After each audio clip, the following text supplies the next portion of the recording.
pessoal, dando início aí, né, uma sequência de vídeos que eu pretendo fazer sobre algumas particularidades, não só dizendo da Nobilior, mas praticamente das orquídeas no modo geral, né. A gente costuma muito ouvir, né, que planta não pode cortar ela porque ela está com semente, né, a pessoa às vezes não quer cortar, mas às vezes também ele não quer cortar porque a planta tá com um bulbo só, dois bulbos, né, recém enraizados, né, e tem que esperar sair para fora do vaso, e um pouco disso é mito, né, porque eu vou estar mostrando para vocês aqui é que quando a gente mora no habitat da planta, no local específico, né, praticamente na região delas, isso aí se torna muito comum, né, esses cortes e as plantas não morrerem. Porque quando elas estão na natureza, poderia um pássaro ter pousado na haste floral, em algum canto, e ter estourado elas, né? E com isso, ela se manter pendurada lá, como eu já vi, né? E brotando, né? Porque ela tem raiz, ela está sendo alimentada de alguma maneira, né? E ela vai sofrer sim um pouco, porque na natureza os recursos são escassos, né? Mas geralmente é o suficiente, né? Para que elas possam, né, tá dando continuidade à existência delas, né? Então é o seguinte, no caso aqui eu vou mostrar aqui um corte de gnomos, tá?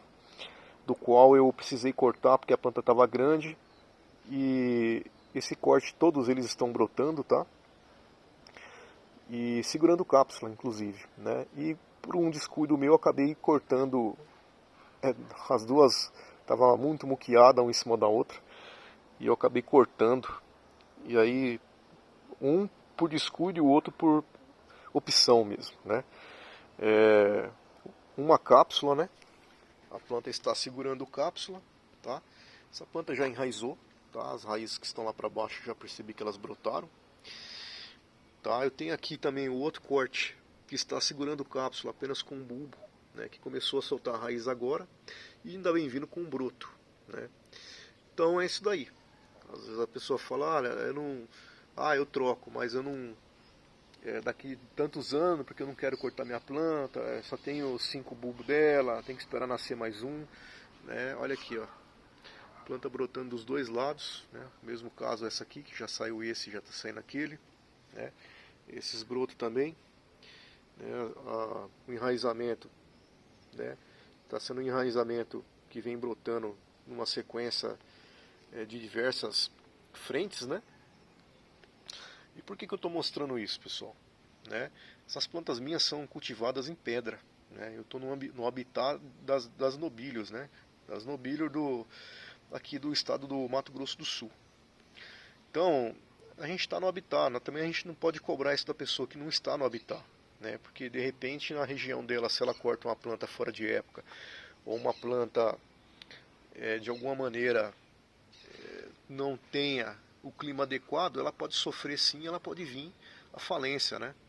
Então a gente tem que entender, essas plantas estão com um bulbo só, tá?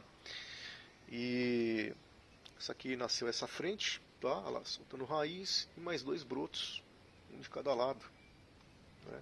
Essa aqui é um akemi, né? São plantas aí raras, né? Apesar de ter espalhado muito rápido, mas ainda se consideram plantas raras, né? Independente da quantidade que existe no mercado. Então são plantas, né, que qualquer um colecionador aí teria medo de cortar, né? E esse ano eu precisei cortar minhas plantas porque estavam plantadas em casca de arroz, né? E essas cascas de arroz não favoreceu as plantas, né? Ao contrário de uma outra ocasião da qual a casca de arroz estava bem queimada, né? Como é o caso dessa aqui, que eu ainda mantive aí. Mas é um substrato que tende a alcalinizar, né? Então, para que ele possa dar bem, né? Ser um ambiente bacana para as plantas, teria que estar suprindo ele também com turfa, com outros elementos, né? Ele é um elemento que tende a perder a água rápido, né? Então por isso que o pessoal usa muita perlita.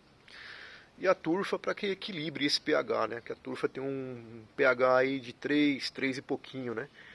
Então é isso, tá? Por isso que o pessoal faz muito isso, né? Essa mistura. Então eu estou aqui só para mostrar, né? E desmistificar um pouco disso, né? Plantas pode ser cortada a qualquer momento, desde que esteja bem nutrida e que seja uma época correta, né? Essas plantas foram cortadas em setembro, né? E não é a primeira vez que eu faço isso, tá? Essas cápsulas vão ser germinadas, né? E não é a primeira vez que eu faço isso, tá? Só que para que isso seja feito, tem-se que ter nutrido a planta de uma forma correta, né? Aqui eu costumo deixar 4 a 5 centímetros de raiz, porque elas, como estão plantadas em pedra, elas tendem a quebrar a raiz com mais facilidade. Então eu consigo, deixando um pedaço de raiz, fazer com que a raiz brote e ainda consiga se nutrir até que novas raízes possam aparecer, tá? Eu vou estar falando de outros assuntos relacionados à folhagem amarela, excesso de nitrogênio, falta de potássio, né? Essas plantas amarelas são plantas que provieram de outro orquidário, né? Provindas de outro orquidário. E vou estar falando sobre isso daí, né? Aqui é um traseiro que ia pro lixo, ninguém dava nada. Já está todo seco praticamente. Eu tenho fotos de um pior do que esse que brotou e que está nascendo e que vai embora, né? Então é isso. Tá finalizando esse vídeo aqui e na sequência estarei mostrando outros vídeos com as mesmas relações aí do cultivo da Cattleya nobilior, né? Mas também que serve para outras espécies, né? Porque às vezes o cara está num habitat do qual ele tem outra espécie que funciona da mesma maneira, né? Através de muita observação a gente consegue aprender com as plantas e saber os momentos necessários e do que ela precisa para que a gente possa estar cortando, né?